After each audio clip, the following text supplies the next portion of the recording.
quiero comentar que, bueno, que este es un nuevo webinario que organiza la Facultad de Ciencias Médicas de la Universidad Nacional del Litoral y el Programa Equidad en Salud de la Secretaría de Extensión de la Universidad Nacional del Litoral. Nosotros en esta oportunidad vamos a hablar sobre qué sabemos sobre el suicidio, aporte, información y abordaje con la finalidad de poder brindar herramientas a la comunidad sobre la prevención del suicidio.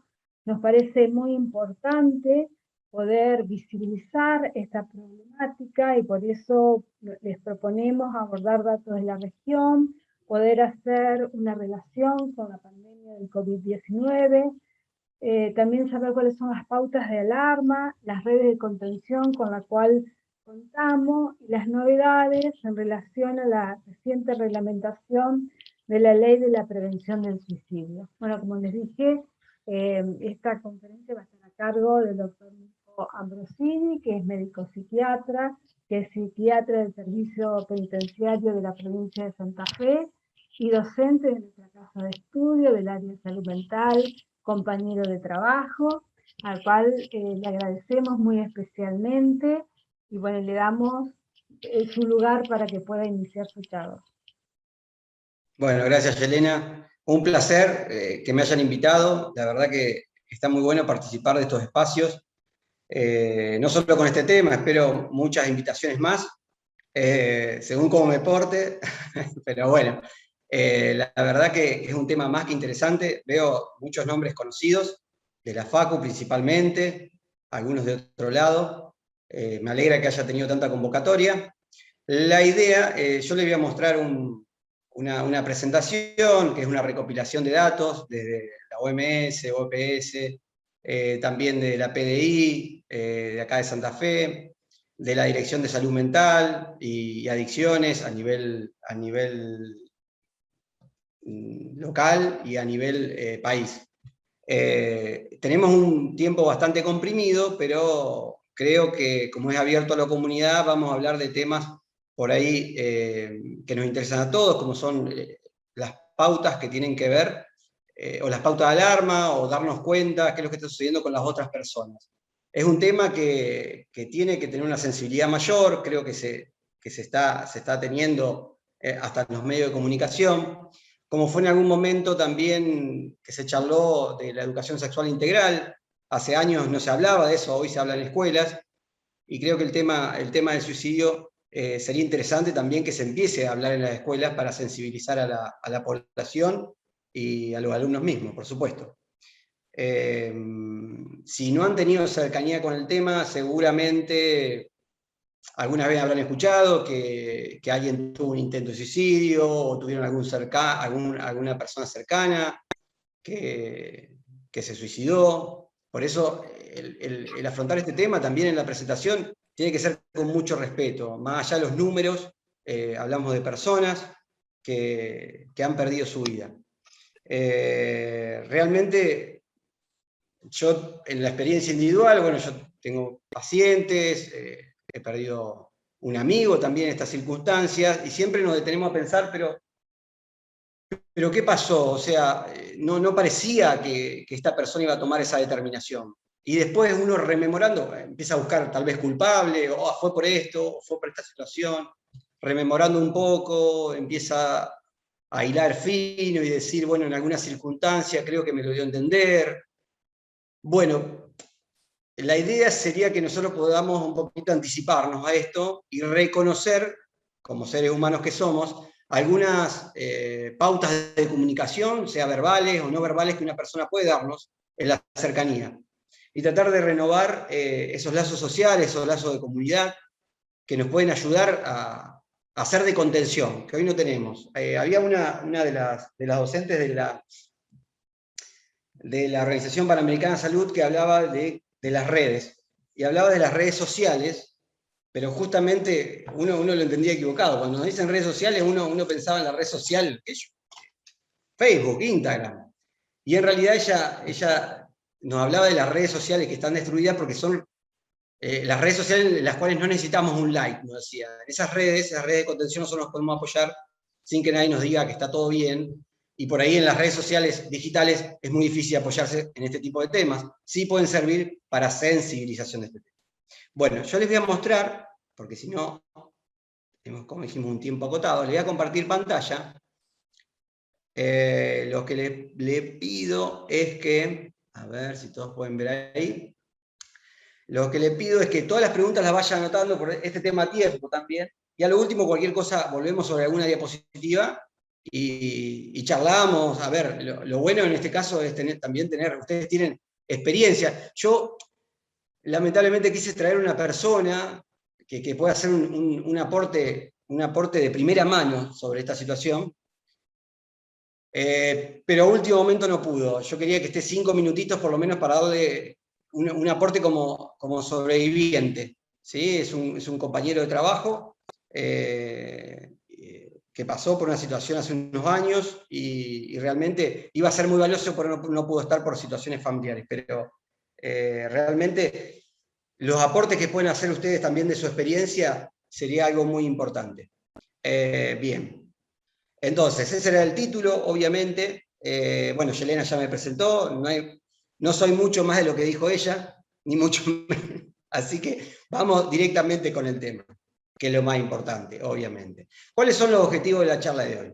El objetivo de la charla es identificar, o sea, seguramente ustedes ya habrán tenido algún tipo de elementos, de qué hablamos cuando hablamos de suicidio, cuando hablamos de intencionalidad, de letalidad, planificación.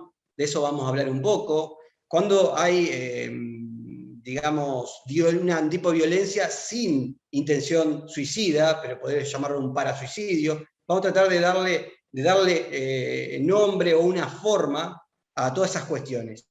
Vamos a hablar de las estadísticas. Lamentablemente a nivel nacional tenemos estadísticas bastante viejas, son estadísticas de 2018. Sí tengo estadísticas locales a través de un colega también que está en la Facu, que es Emiliano Ávila Castro, que está trabajando como psiquiatra en la PDI. Él me dio unas estadísticas del año en curso, muy interesantes. Vamos a hablar sobre suicidio y pandemia, obviamente, qué es lo que se sabe hasta ahora, qué es lo que se espera, los mitos, algunos lo habrán escuchado, otros no seguramente, pautas y herramientas para abordaje, para personas cercanas, y de alguna manera desde los equipos de salud. También muy interesante va a hablar del marco normativo actual. ¿Por qué? Porque la ley de prevención del suicidio fue de alguna manera promulgada en el 2015, pero recién se reglamentó en el 10 de septiembre pasado. Recién fue la reglamentación y tiene unos puntos importantes. Yo me tomé el trabajo de leerme la ley para traerle esos puntitos que me parecen los más importantes para que no tengan que leerla toda. Si les interesa la pueden leer. Pero me parecen que hay unos puntos interesantes que de llevarse a cabo de manera seria y responsable y a través de un buen contralor pueden ser más que interesantes. Después de hablar de ese marco normativo, les voy a pasar algunos contactos, que algunos lo deben tener, otros no, sobre lo que tiene que ver con la problemática del suicidio. Bien. ¿Por qué el suicidio hoy es considerado a nivel mundial, digamos, una problemática de salud pública? ¿Sí? Es primeramente por la magnitud que tiene y la relevancia epidemiológica. Se sabe que, digamos, a nivel de adultos jóvenes, adolescentes, la prevalencia y la incidencia que tiene es bastante elevada. Justamente por eso es una cuestión epidemiológica a tener en cuenta. El impacto, que no es solo obviamente individual de la propia persona que realiza una autoeliminación, sino en la sociedad donde se produce, en su familia, en los lugares donde se desenvuelve, en su trabajo, en la actividad deportiva, en la escuela, en muchos lugares. Y otra cuestión que vamos a hablar ahora es la evitabilidad. Obviamente que nosotros no podemos evitar muchos de los suicidios, tal vez no vamos a poder evitarlo porque el suicidio siempre es tomado como un enigma muchas veces. Pero logrando una sensibilización sobre la comunidad seguramente podemos evitar algunos de ellos. Obviamente porque vamos a estar más permeables a lo que son esas pautas o esas herramientas o esas comunicaciones verbales o no verbales de las demás personas. ¿Sí? Tenemos primero hablar de violencia. El suicidio es voy a correr esto porque no veo bien. El suicidio es obviamente es una especie de violencia. Fíjense, la OMS habla del uso intencional de la fuerza, ¿sí? De hecho, contra uno mismo, otra persona. En este caso sería contra uno mismo, ¿sí? Que tenga muchas probabilidades de causar lesión, muerte, daño psicológico.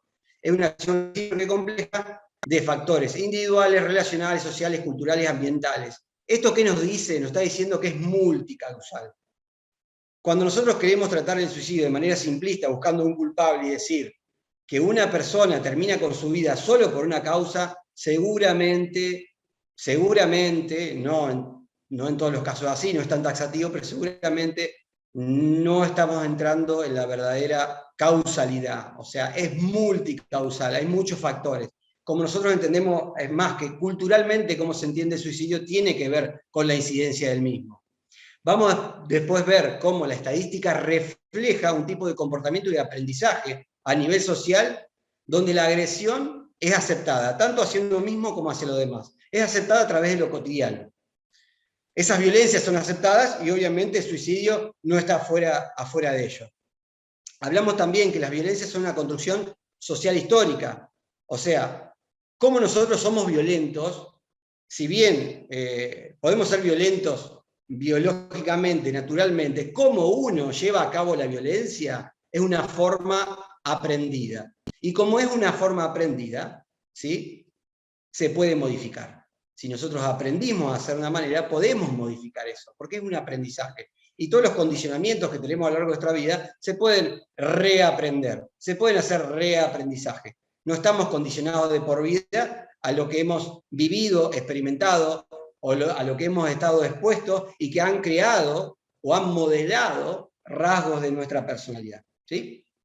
Por suerte no hay un destino final, sino que podemos reaprender muchísimas cosas. Por eso, interesante aquí, fíjense, no se comprende en sí mismo como una entidad psicopatológica. Cuando hablamos de suicidio no hablamos de depresión bipolar, no hablamos de esquizofrenia, ¿sí? No hablamos de trastorno de ansiedad generalizada, no hablamos de trastorno por pánico, o sea, no es una entidad psicopatológica o una enfermedad mental en sí. La suicidología, por ejemplo, que fue de alguna manera una disciplina que comienza en los años 60, más que todo en Estados Unidos, empezó a sacar un poco al suicidio del lugar de la psicosis, o sea, era entendido primero de lo místico religioso, el suicidio, y después del lugar de una enfermedad mental. O sea, todo suicida era un enfermo mental. Era una persona que no podía controlar su intencionalidad suicida y realmente se lo relacionaba a una enfermedad mental. Se fue separando y dentro de la enfermedad mental es la psicosis, o sea, una total falta de juicio crítico sobre lo que estaba sucediendo. Si bien hablamos de distorsiones cognitivas, justamente, ya vamos a ver qué tipo de distorsiones cognitivas a través de afirmaciones hacia una persona que está pasando por ese tránsito, no es una entidad psicopatológica en sí. Por eso hablamos de que es un fenómeno, como les decía anteriormente, multicausal, en el que interactúan factores de orden individual, que son estilos personales, que son rasgos que tienen que ver a las situaciones, características, exposiciones que hemos tenido a lo largo de nuestra vida y cómo hemos aprendido a interpretar lo que nos pasa. Cómo hemos aprendido a solucionar los conflictos, cómo hemos aprendido a afrontar las pérdidas, a afrontar las situaciones que son contrarias a lo que nosotros queremos, a manejar la frustración. A todos nos pasan cosas que no queremos y nos van a seguir pasando. ¿Cómo podemos manejarla? ¿Cómo podemos hacer esos ajustes emocionales? Algunas personas son más vulnerables que otras. Hablando de la inteligencia emocional, es algo también que se tiene que trabajar a nivel de las escuelas, ¿sí? Cuando somos muy pequeños, cuando todavía la palabra no juega un rol preponderante, ahí juega un rol preponderante la emoción. Esa emoción tiene que ser guiada, tiene que ser dirigida, tenemos que poder modificarla. No siempre se puede, pero por lo menos intentarlo la mayoría de las veces. Fíjense que tiene un índice, cuando hablamos de suicidio hablamos de una cuestión macrosocial, microsocial, individual. Cuando hablamos de macro hablamos de crisis de valores institucionales, que son las instituciones de alguna manera que tienen que ver con nuestra comunidad con aparición de rotura de lazos o redes. Estas redes, hablamos justamente de redes familiares, y no hablamos de la familia típica, de la familia nuclear. Las familias son nuestros criadores, las personas que nos ayudan, las personas que nos contienen, las personas que van a estar siempre. Esa persona no tiene que ver con la parte sexual ni con el género, ¿sí? Es las personas que te acompañan. Hay muchas, a nivel social, hay mucha rotura social de los lazos comunitarios. El acceso a las armas de fuego también tiene mucho que ver con esta cuestión de terminar los conflictos. Y la aceptación social de las conductas violentas. A lo largo del tiempo se fue aceptando, como lo cotidiano, que uno pueda dar por terminada una situación a través de la violencia. Y muchas veces es empujado a eso a través de, digamos, del reconocimiento de los demás. Ustedes lo van a ver, lo pueden replicar en sus cabezas, cómo muchas veces hay un reconocimiento cuando una persona termina una situación a través de la violencia. Hay un reconocimiento, hiciste bien, no te tenés que dejar pasar por encima. Perfecto. Eso puede traer otras cuestiones.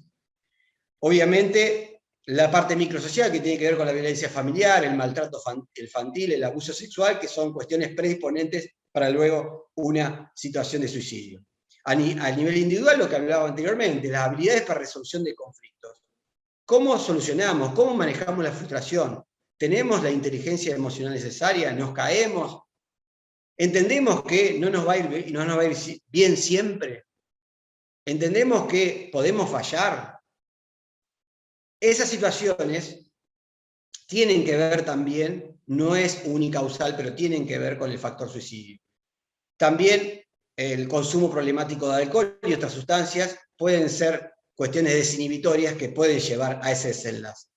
Siempre cuando hablamos de violencias, tenemos que valorar intencionalidad del individuo. ¿Para qué? Porque tenemos que hablar de una intencionalidad, una autoagresión con intencionalidad suicida y una autoagresión sin intencionalidad suicida, que es de 20-1 con respecto a los suicidios. La autoagresión sin intencionalidad suicida es mucho más frecuente que esta. Acá ustedes ven tres porciones, tres partes de la intencionalidad suicida, que no son porciones, digamos, o partes estancas. Se relacionan una con otra, pero no son consecutivas. Podemos tener ideación suicida, obviamente la mayoría de las veces sin llegar a la intención y sin llegar al suicidio. Podemos tener intentos de suicidio sin llegar al suicidio consumado, lo que pasa la mayoría de las veces. ¿Cuándo hablamos de ideación suicida? Hablamos de ideación suicida cuando hay pensamientos de muerte, pero con la intencionalidad de dejar de existir. Puede haber una planificación o no, pero hay una intencionalidad. Fíjense que nosotros nos podemos parar de dos lados.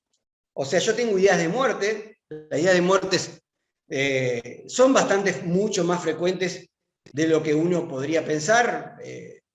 Retomen su vida, algunos tienen unos años menos, otros tal vez unos años más. En algún momento les puede haber aparecido la idea de terminar con la propia existencia, sea porque estábamos agotados, pero hay dos situaciones. Una situación de decir, me voy a matar, lo voy a hacer activamente, lo voy a hacer de esta manera, y otra situación de decir, una situación más de vacío existencial, todo para qué, nada tiene mucho sentido, no disfruto de nada, no sé por qué seguir, me cuesta todo. Fíjense que es una posición más pasiva, más de vacío, y otra posición más activa de decir, voy a terminar con esto. En la ideación suicida aparece una intencionalidad de terminar. Eso hablamos de ideación suicida. En el 2013, con algunos chicos, bueno, que ahora son médicos, ellos que tenían que hacer el trabajo de MIC, hicieron un trabajo sobre ideación suicida en alumnos de tercer año de la Facultad de Medicina. Y ellos habían visto, no sé si estaba, obviamente no lo tomamos como un factor más, habían visto más o menos, no recuerdo bien, yo lo tengo ese trabajo en algún lugar de la computadora que ya no tengo o está rota. Y era más o menos el 62% de los alumnos de tercer año del 2013 habían tenido ideación suicida o una ideación por lo menos de terminar con su propia vida en algún momento de su vida. ¿Sí? Fíjense, 62%. Así, uy. Entonces, la relación entre ideación suicida, es decir, esta persona está fuera de sus cabales, no está. Entonces, es multicausal y depende del momento para decir si estamos más vulnerables o no.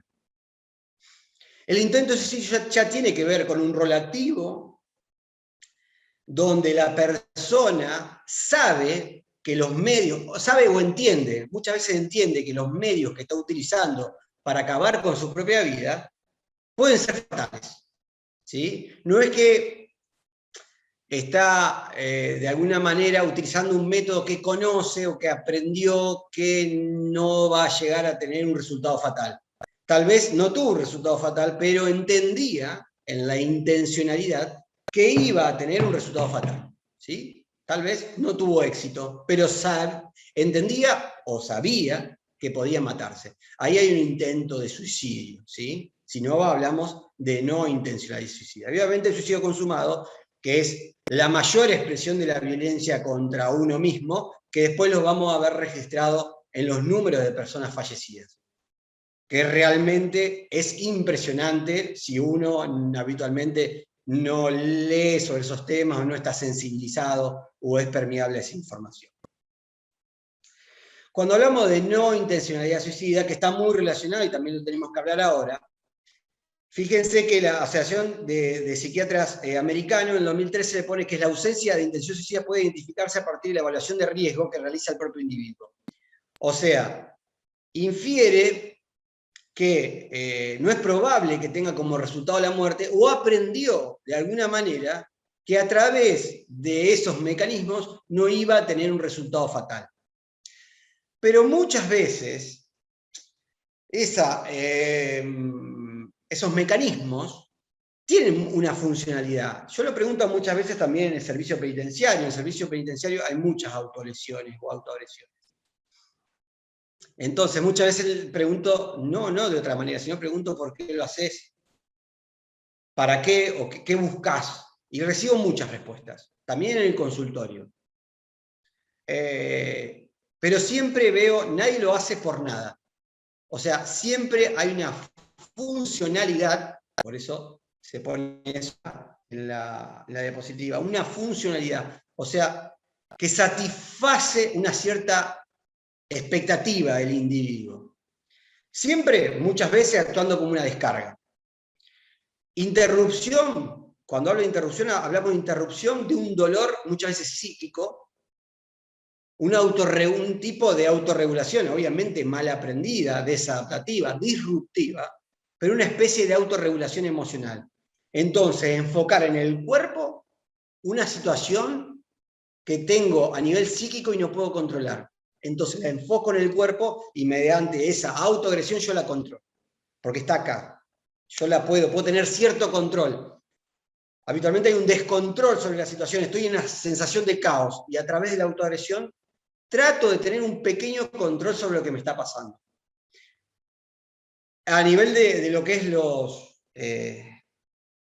los medios o los dispositivos de encierro, como la cárcel, muchas veces el interno, la persona privada de su libertad, utiliza la autoagresión como forma de reclamo, ¿sí? Porque tiene su cuerpo solamente para reclamar frente a las autoridades, frente a un cambio de espacio, de alojamiento, a un cambio de unidad penitenciaria. Aparece muchas veces eso. Me corto, me coso la boca, una amputación de un dedo, aparece como forma de protesta, para que me escuchen, para que vean lo que puedo llegar a hacer si, y te dicen, no me voy, no me iba a matar, pero si no nadie me escucha, o si no, no me dan pelota. ¿Sí? Como una forma de protesta, una forma de reclamo aprendida e institucionalizada. Muchas personas jóvenes, cuando llegan al sistema penitenciario, no lo conocen. Y vos ves que empiezan a hacerse cortes, y después lo ves, yo estoy hace 15 años ahí, vos ves a lo largo de los años, cómo esa persona se va deteriorando, tal vez a producir a través de las autoagresiones, porque va aprendiendo que institucionalmente eso es una cuestión aceptada, para lograr ciertos cambios a nivel individual. Kornfeld habla que los cortes en el cuerpo, autolesiones deliberadas, más que todo Kornfeld habla siempre de la parte de adolescencia, suelen ser frecuentes y no necesariamente implican un riesgo suicida. No necesariamente, pueden implicarlo, no necesariamente porque siempre tiene que ser sujeto a evaluación. muchas veces, en la adolescencia, que es una etapa, imagínense que la vida es difícil, pero tiene muchas partes, que no son muchas, pero tiene muchas partes lindas, por eso vale la pena vivirla. La adolescencia es un tiempo de cambio, de habituación, de no sabes para dónde vas a ir. Y puede aparecer este tipo de autorregulación, este intento de autorregulación. Por eso habla de que no necesariamente implica un riesgo suicida, para que desde los grupos, digamos, de evaluación sanitaria, no estigmaticemos a un paciente por solamente ver autolesiones, solamente, que tampoco, pero por ver autolesiones no tenemos que estigmatizar a un paciente. Eso quiere decir Kornfeld en su dicho, en realidad. Y después tenemos otro fenómeno, que también ustedes lo van a reconocer, que son los llamados parasuicidios. Los llamados parasuicidios son personas que también, por una falta de regulación emocional, por problemas de afrontamiento, por ejemplo, se ven en consumos excesivos de algunas sustancias, que pueden tener resultados fatales, pero no lo saben en realidad, o por ejemplo en la conducción temeraria, bajo los efectos del alcohol, andando a cualquier velocidad, o enfrentándote a situaciones violentas con otras personas, con, armas blancas, que pueden tener un desenlace fatal. Esta persona que todo el tiempo se está vinculando a ese tipo de episodios, entonces vos decís, ¿está buscando alguna cuestión? ¿Está buscando algún desenlace? ¿Quiere terminar con algo y no lo dice? ¿Lo está haciendo de esa forma? Muchas veces, si esto se repite en el tiempo, hablamos de un tipo de parasuicidio. ¿Sí? Bien. Después vamos a ver otra vez sobre el suicidio, pero vamos a pasar a los datos estadísticos porque de alguna manera me va a dar pie para hablar de otras cosas. Fíjense, hablamos primero en el mundo. Estos son datos fríos, pero son impresionantes. Fíjense, 800.000 personas se suicidan por año, aproximadamente. Es la segunda causa de muerte en jóvenes entre 15 y 29 años. Siendo la primera, ¿cuál? La primera son los accidentes de tránsito. ¿Sí? La primera son los accidentes de tránsito, la segunda es el suicidio. La mortalidad es superior a la causada por todo el tipo de guerras u homicidios en el mundo.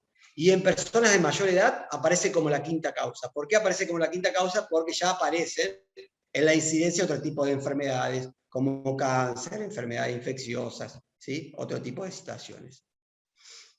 En Argentina se viene diciendo ya que hace más de 10 años hay más de 3.000 suicidios por año. Tenemos un problema de registro que esta nueva ley va a tratar de cumplimentar. Como todas las leyes tenemos que ver a lo largo del tiempo qué efecto de contralor hay y si realmente se puede llegar a la coordinación. El 81%... Hay alguien que tiene prendido el micrófono, le aviso por la duda. El 81% responde al sexo masculino. Fíjense esta cuestión de género que después la vamos a charlar, porque es muy interesante. En las mujeres, fíjense en Argentina, la tasa cada 100.000 habitantes tenemos la mayoría en Catamarca, o sea, en el noroeste, en La Pampa, Tierra de Fuego, Antártida e Isla del Atlántico Sur, y en los hombres, la provincia con mayor tasa son Neuquén, La Rioja, La Pampa, Chubut y Tucumán. Son números a tener en cuenta. A ver, lo podemos interpretar de distintas formas, porque también tendríamos que ver qué tipo de registro y notificación hay, o qué centros asistenciales notifican esos fallecimientos, o cómo lo hacen. En Santa Fe, en el 2000, esto es a nivel provincial, como recuerdan que, fíjense, como recuerdan que en Neuquén, 25 de cada 100, en la parte hombre, 25 cada 100.000 era la tasa. En Santa Fe tenemos una tasa de 9 cada 100.000. Estos son los datos que me dio Emiliano Ávila desde la PDI, que esto es en el 2021. Fíjense que lo que vamos del 2021 ya ocupamos la tasa del 2020, o sea, ya la superamos. En el 2020 obviamente hubo una situación de encierro donde la tasa de suicidio y homicidio bajó muchísimo. Fíjense que la proporción también está muy relacionada, o es muy parecida a lo que pasa a nivel mundial, 3-1 en hombres. Este año, en lo que va del año, fallecieron 36 hombres y 14 mujeres. Los hombres predominan una edad de 20 a 30 años y las mujeres entre 30 a 40 años. Y el mecanismo más frecuente es el ahorcamiento o sofocación. Un mecanismo de alta letalidad que antes, estamos hablando de hace 15 años, las mujeres, por ejemplo, el género femenino, no lo utilizaban. ¿sí? Ahora, todas esas mujeres, esas 14 mujeres, utilizaron ese mecanismo de ahorcamiento. O sea, un mecanismo altamente letal, ¿sí? Fíjense el porcentaje, esto es a nivel país, entre hombres y mujeres. Y este gráfico es muy interesante. Acá nosotros tenemos dos cuestiones. Nosotros, cuando habitualmente yo, cuando hice la especialidad, tuve que presentar una clase de suicidio, me acuerdo, busqué, recopilé información, y me lo estudié de memoria, y decía, y me lo acuerdo hasta ahora porque me lo estudié de memoria, yo decía, la prevalencia del suicidio tiene una curva bimodal, decía. ¿Por qué una curva bimodal? Porque se producía, fíjese, acá tenemos la edad, ¿sí? Y acá tenemos la tasa.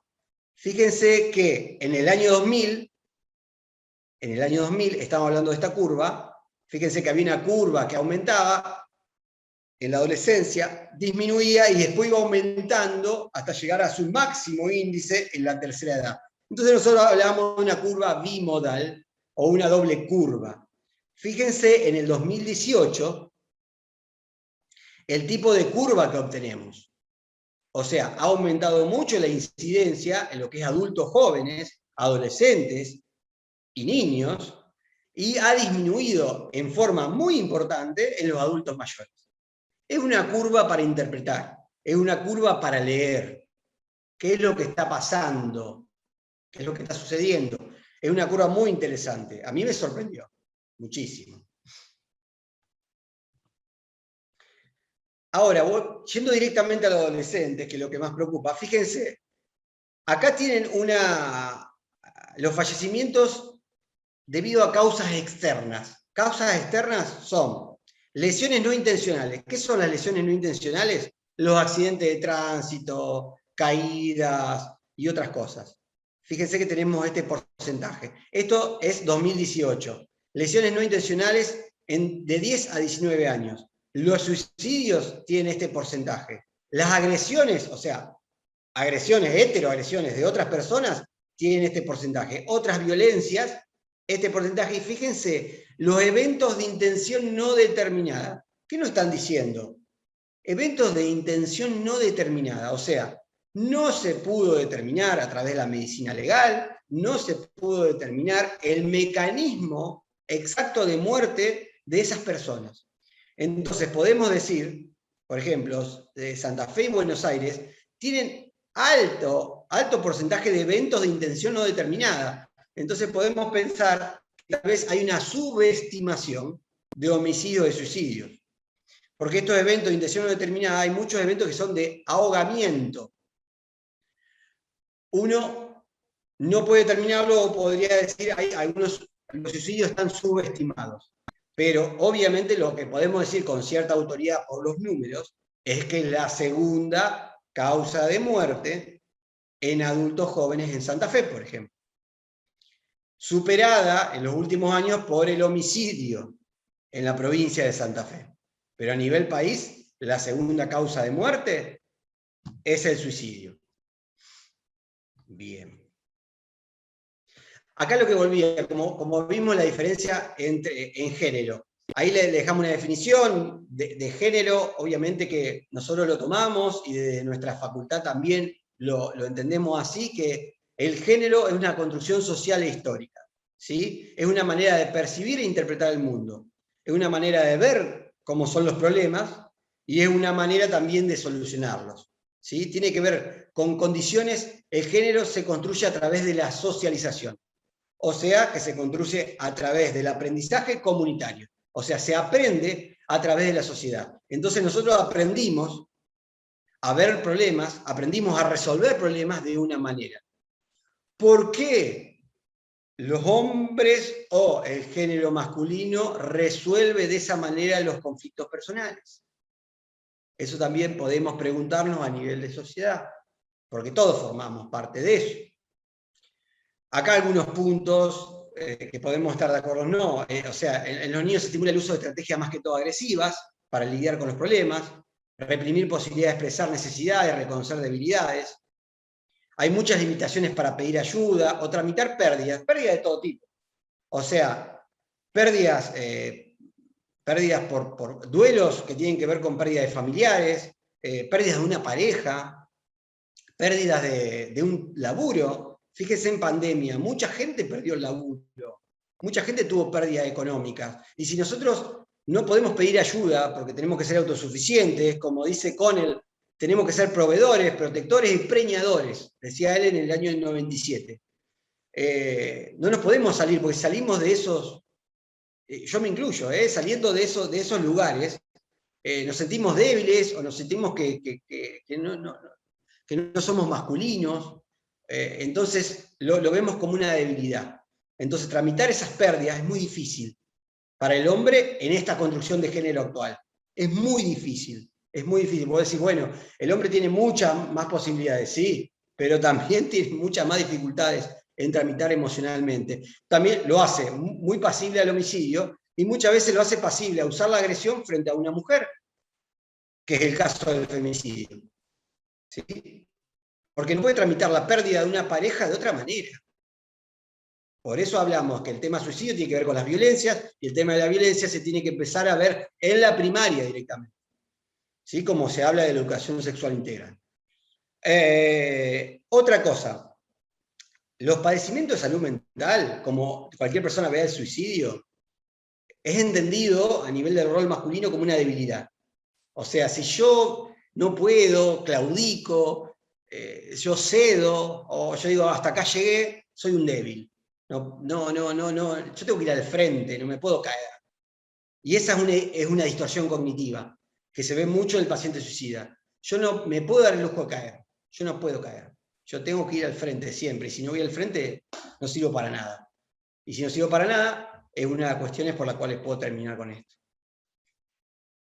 En las mujeres, habitualmente un factor de riesgo, como se ve en mujeres cuando se hace, digamos, una autopsia psicológica, ser víctima de abuso infantil, violencia sexual, es un factor de riesgo para intento de suicidio. ¿Sí? La violencia física y psicológica, y otros hallazgos, acuérdense que no todo es directamente relacionado, es la importancia del estereotipo de imagen corporal que debe tener una mujer y que le mete muchísima presión. Si no cumplimos con ciertos roles, como los hombres tenemos que cumplir, la mujer también tiene que cumplir con ciertos roles, aparece la insatisfacción, la frustración, la baja autoestima, la vergüenza, la culpa, la autoagresión, y en algún momento, si confluye todo, puede aparecer la idea de autoeliminación, ¿sí? Para terminar con esa presión. Tenerlo en cuenta. Esto, a ver, estas charlas muchas veces, a ver, para yo todo esto más o menos lo conocía, obviamente, pero son cosas que hay que hablar. Justamente se ha comprobado exhaustivamente que hablar, sensibilizar a la comunidad sobre estos temas, hace que la persona pueda ser mucho más racional, que sea mucho más emotiva, mucho menos emotiva en sus conductas. Otra vez, lesbianas, gays, bisexuales, o sea, también se constituyen como un grupo de situación de vulnerabilidad por toda esta cuestión macrosocial. Obviamente por el estigma, la discriminación. La persona queda expuesta en este entorno social que habitualmente es hostil y que tiende al aislamiento, como dice acá abajo. Y si hay aislamiento, es el principal factor para producir consumo problemático, adhesión o resolución del conflicto de otra manera. Pero también esta población tiene que ver con el género, y esta población es muy estigmatizada hoy en día. Pero decís, no, che, pero hay muchos movimientos. Bueno, si ustedes viven donde vivo yo, se van a dar cuenta que sigue o que continúa la hostilidad, obviamente. Porque todos estamos condicionados a actuar de una manera, de acuerdo a nuestra cultura, que es lo que hay que discutir, ¿no? Pasando a lo que es pandemia COVID-19, estamos recopilando datos, hay muy pocos estudios. El estudio que yo traje es de Intramed, que es de 2020 y 2021. Ya se lo muestro en la próxima diapositiva. Sí hay aumento, obviamente en la pandemia, hay aumento de factores de riesgo y vulnerabilidad. ¿Por qué? Porque acuérdense lo que es tema pérdidas. Hay que tramitar y afrontar las pérdidas. Hubo pérdidas económicas catastróficas, muchas pérdidas de trabajo. Hay muchísima mayor incidencia, que eso subjetivamente uno lo puede ver, por trabajar en su mismo consultorio y en otros lugares. La demanda en salud mental es altísima, altísima hoy en día. O sea, que la incidencia de padecimientos se ha multiplicado con el tema de la pandemia. Además del abuso de alcohol y otras drogas, también se han multiplicado porque se ve justamente en las manifestaciones clínicas. Nosotros decimos, bueno, pero se han multiplicado los recursos en salud, pero evidentemente no ha sido suficiente. O muchas veces se han multiplicado los recursos en salud que tienen que ver con el COVID-19. Los indicadores o, de alguna manera, los recursos en salud mental están exhaustos o están disminuidos. Porque la demanda en salud aumentó muchísimo y los recursos siguen siendo los mismos. Porque los recursos que han aumentado son los que tienen que ver con el COVID-19, no lo que tienen que ver con salud mental. Eso es objetivo, ¿sí? Entonces, la accesibilidad es mucho menor. Los indicadores de violencia doméstica han aumentado y también los factores de aislamiento y falta de apoyo social. Estas redes que decía la docente de la Organización Panamericana de Salud, estas redes que pueden llegar a contener situaciones de vulnerabilidad aumentada. Esto es lo que decía el estudio, o sea, que las estadísticas no se han modificado todavía. Obviamente, tener en cuenta qué cosa. Primero que hubo, que lo puse en tercer lugar, pero en muchos países hubo un apoyo fiscal, un apoyo económico a algunas personas que han perdido trabajos, que han perdido su modo de subsistencia, pero todo ese apoyo fiscal y económico va a ir retrocediendo. Y ahí va a dejar, esa sábana cuando salga va a dejar ver bien lo que hay debajo. Y ahí van a aparecer otras cuestiones, de cómo se tienen que sobrellevar esas pérdidas. Estos recursos de servicio en salud mental, que les digo que están exhaustos, estos recursos que están pasados, que no han tenido vacaciones y hay una alta demanda, y va a haber una alta demanda. ¿Por qué? Porque los indicadores de salud mental o de incidencia de enfermedades de salud mental han aumentado, lo mismo que les decía al principio. Entonces, esto es muy dinámico. Estos estudios que hicieron hasta mayo del 2021 son una foto, pero en realidad tenemos que esperar un poco más y realmente, si les tengo que decir mi opinión, humilde, obviamente, seguramente van a aparecer manifestaciones de este tipo. Por eso la sensibilización de la población es muy importante y oportuna. Mitos, hay muchos que ustedes ya los conocen, por ahí algunos los vamos a pasar, después si quieren con las preguntas volvemos sobre ellos. Algunos ya son reconocidos. La persona que dice o amenaza que se va a matar no lo hace, sabemos que la mayoría de las personas avisa que va a atentar contra su vida. La mayoría de las personas lo ha avisado de una manera u otra. La persona que se suicida está atravesando una depresión. No es así. La depresión, o sea, tener una enfermedad mental, una de las enfermedades mentales que más tiene incidencia de suicidio es la depresión bipolar, seguida por la esquizofrenia. Son enfermedades que tienen mucha incidencia de suicidio, sí, pero no es lineal. La mayoría de las personas que se matan no tienen una enfermedad mental, si lo quieren poner de otra forma. Hablar con una persona sobre su intención de matarse puede incrementar el peligro, le metés la idea. También es falso, justamente, si nosotros hablamos con una persona sobre lo que le sucede, seguramente el poner en palabras estas cuestiones emocionales puede hacer que el impacto emocional, el dolor que siente por dentro, pueda diluirse de alguna manera. ¿Sí? Por eso el hablar salva vidas, que decía, lo vienen diciendo, de la Organización Mundial y la Organización Panamericana de Salud. El suicidio no se puede prevenir porque ocurre por impulso y sucede sin advertencia. Puede tener algo de razón. No se puede prevenir todos los suicidios, obviamente. No se pueden prevenir, lamentablemente. Pero si nosotros nos sensibilizamos, como les decía, si nosotros estamos permeables a la información, seguramente nos vamos a dar cuenta de muchas situaciones que antes nos pasaban desapercibidas. ¿Sí? La persona que intenta suicidarse es un cobarde o un valiente. En realidad tenemos que evitar estos juicios morales sobre una cuestión de autoeliminación. Tenemos que evitar juicios morales, es decir, es un cobarde porque se mató, oh, qué valiente, hay que tener mucha espalda para hacer algo de eso. Hay que evitar porque, acuérdense que es multicausal y tiene que ver no solo con cuestiones individuales, sino con cuestiones hasta de redes. Entonces, la cobardía y la valentía no va por ese lado. las niños, niñas no se suicidan, está demostrado por los números que no es así. ¿Sí? Cuando el niño ya llega a tener alguna idea de lo que es la muerte, no en sentido figurativo, puede llegar a atentar contra su vida. Otra, que la tendencia de suicidio es hereditaria. Puede ser también, puede ser, pero no es taxativo. Muchas veces cuando en una familia, hereditario estamos hablando de una cuestión orgánica biológica. Una familia, por ahí podemos hablar de alguna enfermedad mental que tenga una carga genética, pero el suicidio, que sea hereditario, también estamos faltando un poco la realidad. Lo que sí, el suicidio deja marcas en familia, muchas marcas, y lo que hace es habilitar. Yo he escuchado muchos pacientes míos que dicen, mirá, mi vieja, mi tío, mi abuelo, el que sea, se suicidó, y de alguna manera es como que me mostró el camino, o que así se puede resolver la cosa, y si él lo hizo, ¿por qué yo no? ¿Sí? Entonces, sí deja marcas, no podríamos decir hereditario, pero deja muchas marcas en la familia. Muchísimas.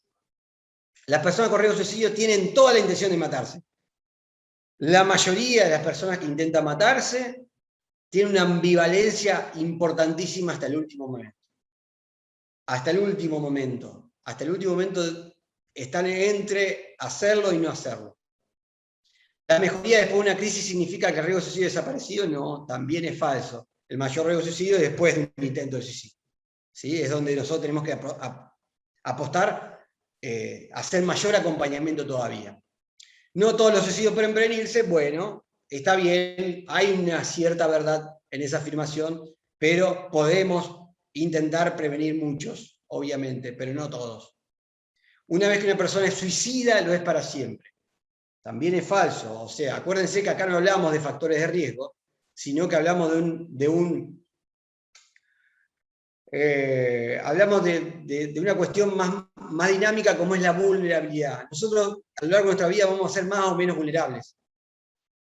Cuando hablamos de factor de riesgo está bien, pero el factor de riesgo es un poco más estigmatizante, más biológico, más médico, pero si hablamos más de manera sociológica tenemos que hablar de vulnerabilidad. Y bueno, esto no hay discusión, si sobrevive no lo intentó en serio. Lo he escuchado algunas veces, pero, o sea, si la persona sobrevive, no quiere decir nada eso. O sea, si la persona tuvo intencionalidad suicida, entendió que a través de ese mecanismo podía matarse y bueno, lo salió. Prevención general, esto en general, que abarca la comunidad y abarca también a lo que tiene que ver con los servicios de salud. Limitar el acceso a los medios de suicidio, ya vamos a ver de qué forma, pero obviamente tener una buena legislación sobre la tenencia de armas es muy importante. Ustedes van a ver que el uso de armas de fuego en los suicidios se da mucho más en los países donde no hay una regulación clara. En países como Estados Unidos, donde el suicidio es muy importante, se da más que todo por armas de fuego. Justamente es un suicidio de alta letalidad, ¿sí? Muy impulsivo y muchas veces con mucha dificultad para detenerlo. Entonces, limitar el acceso a los medios es muy importante. Medios de comunicación. O sea, dar pautas para los medios de comunicación es algo relevante para cualquier país. Hoy en día los medios de comunicación son un sector también de aprendizaje. Entonces, para dos cosas. Los medios de comunicación pueden ayudar a sensibilizar sobre un tema, y los medios de comunicación, si manejan mal una noticia, como el suicidio, pueden llegar a provocar indirectamente, obviamente no lo quieren de esa manera las personas que integran, pueden llegar a provocar situaciones de riesgo o vulnerabilidad para otras personas. Lo que le decía, fortalecer destrezas emocionales. El fortalecer destrezas emocionales quiere decir, a ver, nosotros somos seres emocionales, somos mamíferos. Es así, el no tener emociones no existe. El ser frío no existe. La emoción nos acompaña a lo largo de toda nuestra vida.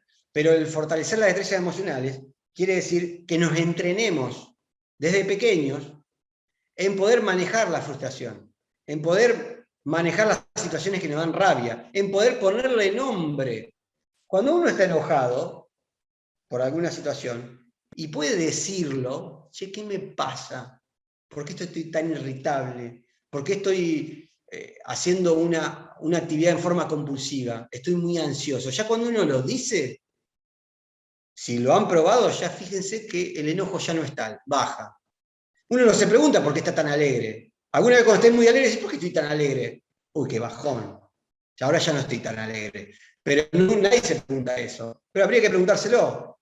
Todas las emociones, si uno le saca la palabra justamente, queda la emoción. Y la emoción tiene un sustrato inconsciente. Y obviamente el inconsciente, lamentablemente, no lo podemos manejar. Sí podemos manejar lo declarativo, lo que tenemos a mano y lo racional. Entonces, fortalecer la destreza emocional no quiere decir negar la emoción, sino que la emoción trabaje para nosotros.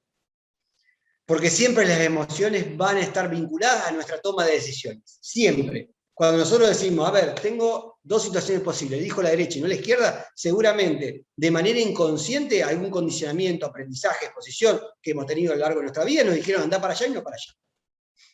Pero si somos conscientes de eso, podemos llegar a modelar un poco. ¿Por qué voy siempre para allá? No pruebo para allá. ¿Qué me dice eso? Bueno, esas destrezas emocionales son lo que se tienen que hablar, como la educación sexual integral, como el suicidio. La destreza emocional también tiene que aparecer como una materia en la escuela. ¿Sí? Bueno, y otra vez que tiene que ver con los medios sanitarios, la identificación temprana, la evaluación, la gestión y seguimiento. Eso tiene que ver con el marco legal también que vamos a ver ahora. Bueno, esto del tratamiento mediático, las buenas prácticas a nivel del periodismo. Obviamente nadie le puede decir a un periodista cómo hacer periodismo, porque el periodista sabe mejor que uno cómo hacer. Esto viene de la OMS, la OPS, que habla de buenas prácticas experimentalmente que tienen que ver con el tema suicidio, no con otras cosas. O sea, fíjense, no utilizar expresiones como epidemia de suicidios, que habla como que o por ejemplo, que yo lo he visto con otra cosa, tsunami, tsunami de robos. Vos te imaginás una ola grande y que te roba, no sé. Pero ya a nivel cognitivo estás pensando en otra cosa. O sea, epidemia de suicidios es algo que te hace pensar de que todo el mundo se está suicidando. Resaltar las alternativas al suicidio, difundir indicadores, señales de alarma, proporcionar información sobre líneas de ayuda y redes comunitarias, que ahora tendrían que aparecer muchas más a través de la reglamentación de la ley. No publicar cartas suicidas, no es necesario, fotografía de la víctima ni de la escena, ni simulaciones tampoco, no es nada necesario. No referirse al suicidio como un hecho exitoso, o sea, lo logró, qué bien que le fue, terminó con su vida, pero era alguien que murió joven, en su ley, murió en su ley. O sea, ¿qué ley? ¿De quién? Es una persona exitosa porque lo hizo bien y murió en su mejor momento.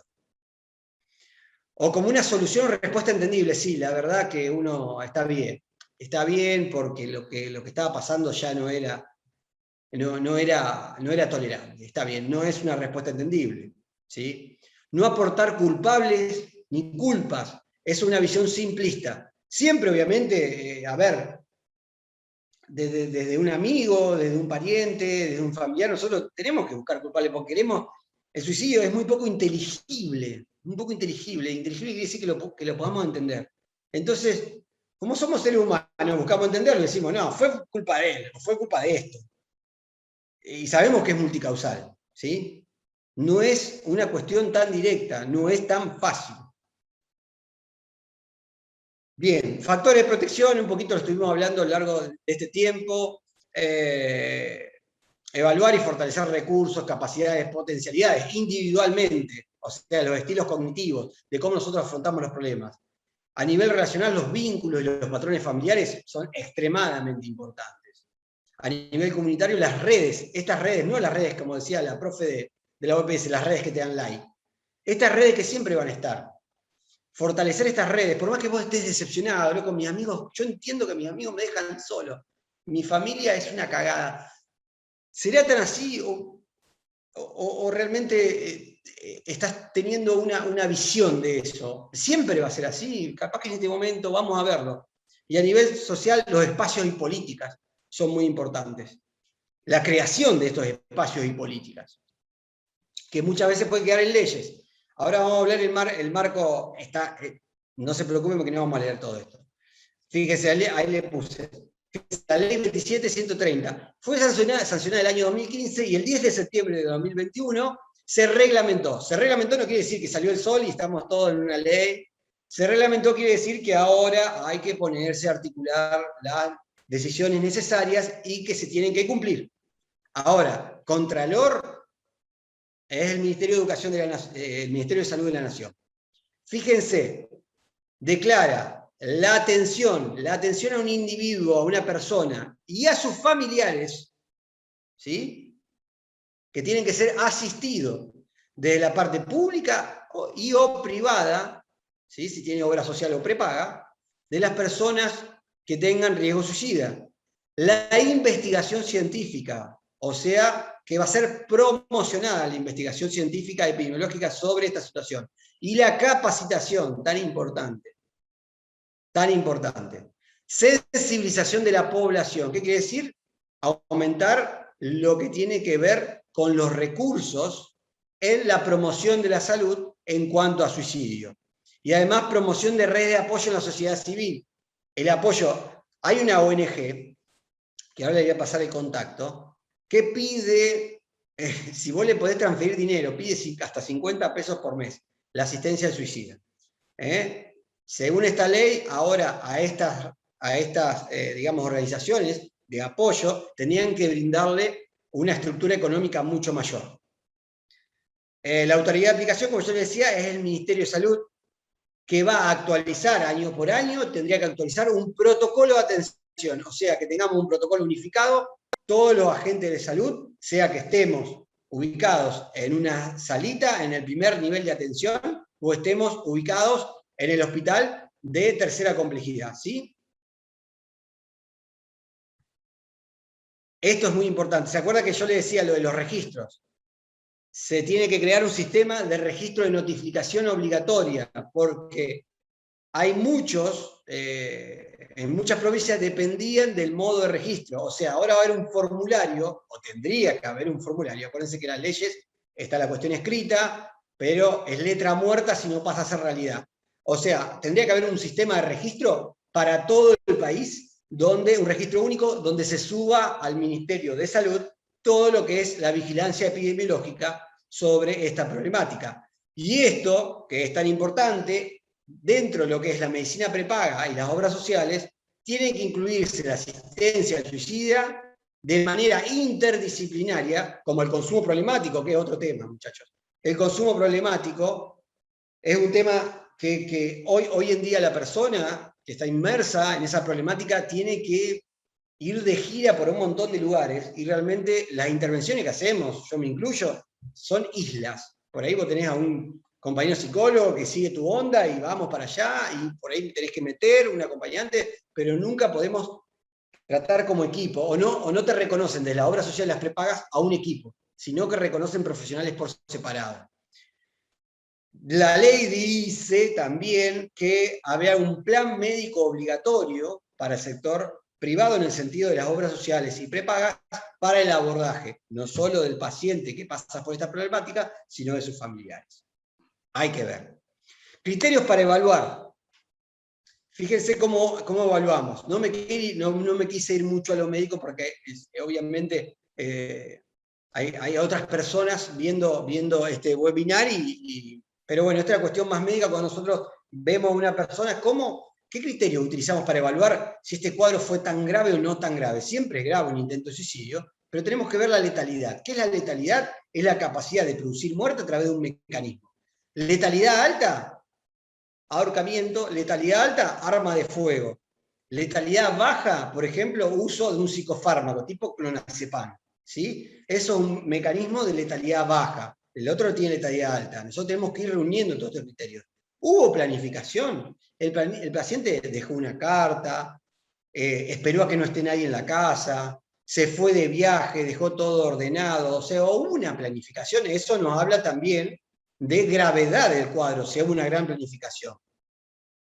Impulsividad. La impulsividad también es otra característica, que vamos a ver cuando ahora yo termino ya, cuando hablemos de, que dejé para lo último justamente lo más rico, que habla de estas pautas que nosotros tenemos que ver en la persona. Hay algunas características de la persona que lo hacen más impulsivo. La impulsividad hace que nosotros tengamos menos capacidad de reflexión. Entonces, entre la idea y el acto hay muy poco recorrido a nivel de pensamiento, y se produce el acto suicida. La actitud y afecto posterior al intento. La mayoría de las personas con que yo he hablado luego del intento te dicen, no, la verdad que no quise, estoy arrepentido. Y otras personas que he hablado y te dicen, la verdad, ¿por qué no me maté? ¿Por qué no me salió? No soy bueno ni para esto. ¿Podés creer? Qué mal. Bueno, esa actitud habla de una cuestión muy grave. Bueno, los intentos previos ni hablar. Ese es el principal factor de riesgo o vulnerabilidad, los intentos previos. Hay que ver la red de contención sociofamiliar, en qué lugares se mueve el individuo y qué redes, qué individuos, qué personas tiene para contención de esa situación. La desesperanza es decirle, bueno, ¿y cómo te ves más adelante? ¿Tenés algún proyecto vital? No, no tengo nada, yo veo todo oscuro, no hay más nada. No veo nada. ¿Cómo te ves mañana? ¿Qué sé yo? No sé, no existe para mí, ni me puse a pensar. Bueno, y obviamente que esto se daba mucho en los pacientes añosos, en adultos mayores, cuando había una patología orgánica grave, se producía justamente los intentos de suicidio en pacientes adultos mayores. Una patología orgánica grave, crónica o terminal. Las distorsiones cognitivas, muy características de pacientes con intento de suicidio. Esta situación solo me pasa a mí. Lo que pasa es que nunca lo comunican, justamente porque hay aislamiento. Entonces se lo guardan, pero entienden que eso que le está pasando a ellos, ese dolor que no pasa nunca, le pasa solamente a ellos. O a mí o a esa persona le dice, esto no le pasa, los otros están todos bien, se ríen, fíjate, en las redes sociales, sacan fotos, están todos bárbaros, y yo estoy re mal. Yo soy la única persona que no puede afrontar las situaciones, soy la única persona que no sirvo, a mí no me van bien las cosas. ¿Sí? Esta situación solo me pasa a mí. Si hablamos con una persona con intento de suicidio, tenemos que, obviamente, dejarlo hablar, los protagonistas de la conversación son ellos, pero darle algunos indicios de que eso le pasa a mucha gente, y te puede pasar muchas veces a lo largo de tu vida. Esto es parte, no puedo ceder, no puedo claudicar, no puedo bajar. Esto es parte de lo que habla, de lo que yo le decía. Nosotros tal vez muchas veces no nos podemos dar el lujo de decir, bueno, yo no puedo bajar los brazos. No, yo puedo, siempre tengo que poder. Nunca una situación, en algún momento tenés que parar. No podés contra esa situación, capaz de tener que parar, dar de nuevo. Pero no quiere decir que seas un inútil. Capaz que en ese momento no podés, pero en otro momento sí vas a poder. Eso de no puedo ser también es una distorsión cognitiva. Y también actitudinal. La fantasía sobre la muerte, esto también es muy clásico. O sea, cuando me muera, voy a ver todo de lejos, voy a ver cómo las otras personas viven sin mí, a ver cómo les va. Esas fantasías las he escuchado. ¿Qué van a hacer sin mí? ¿Cómo se van a manejar? O la fantasía de la muerte, si yo me voy, todos van a estar mejor. Yo me voy a otro lugar, voy a descansar en otro lugar y todos van a estar mejor. O sea, tenemos que tratar de buscar la parte racional. En ese sentido no vamos a encontrar una cuestión lógica. Decepción o frustración en las relaciones sociales. O sea, mi familia es un desastre, nadie me quiere, yo no encuentro una persona que quiera estar conmigo, soy un desastre, siempre daño a los demás. Esa decepción o frustración también habla de una cuestión temporal. O sea, en este momento puede ser así, pero también tenés que entender a los demás que capaz que en este momento no están con vos, pero pueden llegar a estarlo. Date una oportunidad, fíjate, habla con los demás. No te aísles, eso obviamente te aleja de las otras personas. Y otro que me lo han dicho, este dolor es para siempre. Lo que siento no se me va a ir nunca. Eso tampoco es real. O sea, te sentís mal, obviamente, pero ese dolor no va a tener las mismas características que tiene ahora. Capaz que en otro momento también te sientas mal, pero nunca va a tener las mismas características. Nota para familiares y cercanos, para los que estamos al lado. Indicadores verbales. Cambio de la conducta. El aislamiento es característico. Muchos pacientes me van a decir, yo tengo mi tía que no se aisló, bueno, sí, pero la mayoría de las personas tiende al aislamiento. Otra vez cambio de la conducta, irritabilidad e impulsividad.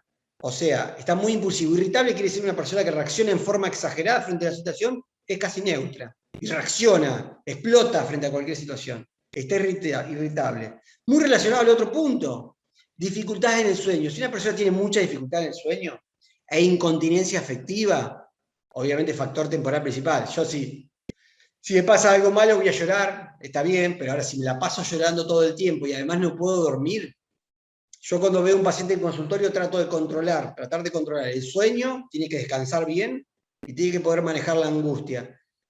Si esas dos situaciones no se manejan, la impulsividad escapa a niveles increíbles. Entonces, si yo puedo llegar a hacer que esa persona descanse de manera adecuada y llega a mantener niveles dentro de todo manejables de angustia, seguramente va a estar menos impulsivo. Fíjense una persona que esté acumulando medicamentos u otros medios, como puede ser plaguicidas. Una persona que acumula medicamentos está planificando seguramente una acción de autoeliminación. También el control del consumo de alcohol, muy importante. El consumo de alcohol está muy relacionado a suicidios y el abuso de sustancias y las conductas de riesgo, esto que yo les decía, los parasuicidios. Los indicadores verbales puede ser manifestación directa, me voy a matar, realmente no da más. Los recuerdos de cercanos u otros familiares, te acordás del abuelo, tenía razón, la verdad que lo entiendo. Son manifestaciones veladas. La profe de la OPS en el webinar que ella dio decía, el hijo de ella se había suicidado y el hijo de ella, y ella no lo entendía así, el hijo de ella le había dicho, ¿para qué estás haciendo el año que viene te vas a ir de vacaciones? ¿Para qué pedís para 3 personas y yo capaz que no estoy? Y ella le dijo, pero no, Ramiro, dejá, ¿para qué decís? No, nada que ver. Bueno, esa fue una manifestación velada que le dijo, el hijo le estaba de alguna manera dando a entender de que, bueno, después se suicidó al otro año. Y en el después del intento de suicidio, habitualmente después del intento de suicidio, en la mayoría de los casos es un indicador de internación, en la mayoría de los casos. Se tiene que ver cada caso en particular. Depende del contexto sociofamiliar también. Y después de todos los criterios que vimos de letalidad, planificación. En el después hay que apoyar el seguimiento terapéutico. ¿Sí? Decirle a la persona que continúe yendo. Obviamente que el terapeuta, psicólogo, psiquiatra, el acompañante, no reemplaza la contención familiar. ¿Sí? Además, el terapeuta no tiene no le tiene que indicar al paciente, o no tendría que indicar al paciente lo que tiene que pensar, sino sugerirle. O sea, entonces no reemplaza al acompañamiento familiar. Evitar el acceso a alcohol y otras drogas, fortalecer estas redes sociales de que hablamos anteriormente, estimular la actividad física para rehabilitar al paciente con su cuerpo, que es tan importante, acompañar el regreso a la rutina académica o laboral, porque acuérdense, que ahí puse el último punto, hay una situación, en la mayoría de las personas que ha transitado, hay una situación de culpa y una autoestima muy baja. Entonces, esa refuncionalización puede trabajar sobre esos procesos de autoestima. Por eso, esas son las pautas más que todo para familiares cercanos y tener en cuenta que son las más importantes. Obviamente que se me escapan muchísimas, pero tenemos este tiempo bastante limitado, seguramente me pasé. Y creo... faltan los contactos. Fíjense, estos los contactos. Van a decir algunos, ¿cómo puede ser? Acá tienen los contactos de esta organización no gubernamental que se llama Asistencia Suicida. Acá tienen la página, que es extremadamente interesante, ¿sí? Y extremadamente completa. Es no gubernamental y según la ley tendría que recibir más apoyo ahora. Tiene un número que es 135, pero solamente para Buenos Aires y Gran Buenos Aires. Para el interior tiene este número gratuito y tiene este número pago, obviamente. En Santa Fe y zona, los servicios públicos de salud mental, tenemos el hospital Emilio Miri López. Este Emilio López es el ex psiquiátrico, ¿sí?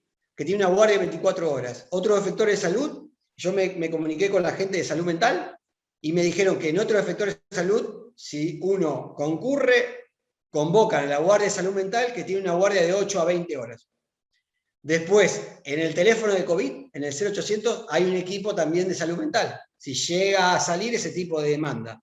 Y obviamente lo que tenemos más a mano nosotros, no tenemos un número telefónico, acá en Santa Fe tenemos el 107 o 911, ¿sí? Que también nos van a derivar a lugares donde podamos obtener esta demanda de atención en salud o a los equipos de salud mental. Obviamente que hablar salvavidas es el mensaje que lo dan en todas las charlas que ustedes puedan tener. Muchísimas gracias, Mirko, y a todos por haber participado tan activamente. Bueno, quedamos con el compromiso, además porque Mirko también lo ha manifestado, de recoger todas las inquietudes que ustedes nos han dejado en el chat y poder hacer un encuentro más adelante. Así que bueno, muchísimas gracias, bueno, y nos encontramos en un próximo webinario. O no, webinario no era, sino vamos a tratar de que sea presencial. Presencial, por favor, presencial. Sí. Chicos, muchas gracias a todos. Muchas gracias a todos por escucharme. Un honor.